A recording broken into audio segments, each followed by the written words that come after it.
নমস্কার বন্ধুরা, স্বাগতার দুনিয়াতে সবাইকে ওয়েলকাম জানাই। আজ আমি বানাবো নতুন স্বাদে নিরামিষ পনির। রেসিপিটা দেখুন, খুব ভালো লাগবে।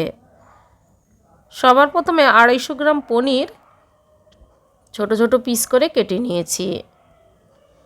এবার মিক্সি জারে একটা মশলা পেস্ট করে নিচ্ছি। কাজু বাদাম, আদা, টমেটো আর কাঁচা লঙ্কা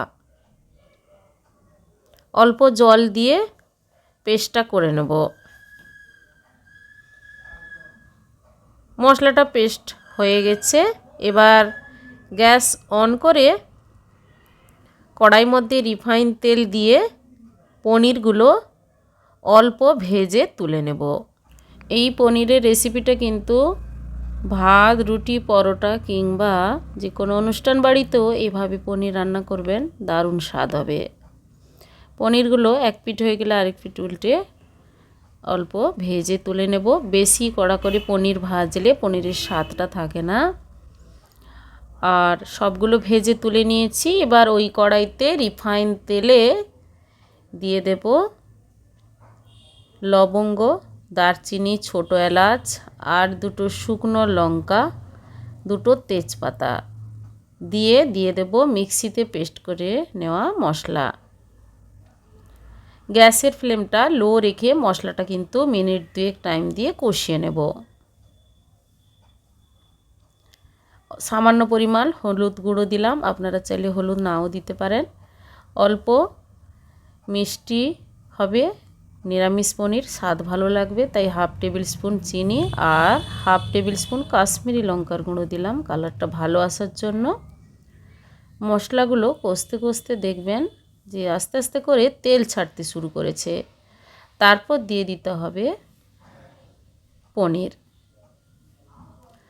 পনিরগুলো দেওয়ার পর নাড়াচাড়া করে পরিমাণ মতো লবণ দিয়ে দেব। লবণ দেওয়ার পর দিয়ে দেব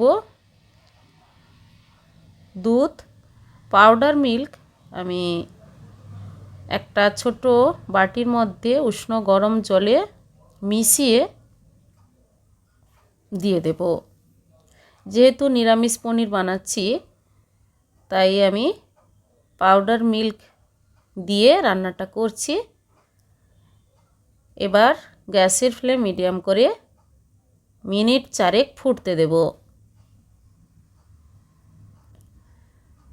ফুটে উঠলে তারপর সবার লাস্টে হাফ টেবিল স্পুন গরম মশলা গুঁড়ো দিয়ে গ্যাসটা অফ করে কিছুক্ষণ রেস্টে রেখে সার্ভ করে নেব।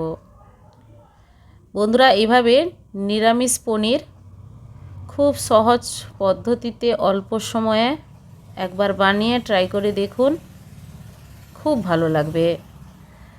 আজকের এই রেসিপি কেমন লেগেছে কমেন্ট করে অবশ্যই জানাবেন বন্ধুরা। লাইক করবেন আর আমার চ্যানেলে নতুন বন্ধু হতে চাইলে আমার চ্যানেলটি সাবস্ক্রাইব করে নেওয়ার অনুরোধ থাকলো। সবাই ভালো থাকুন, ধন্যবাদ।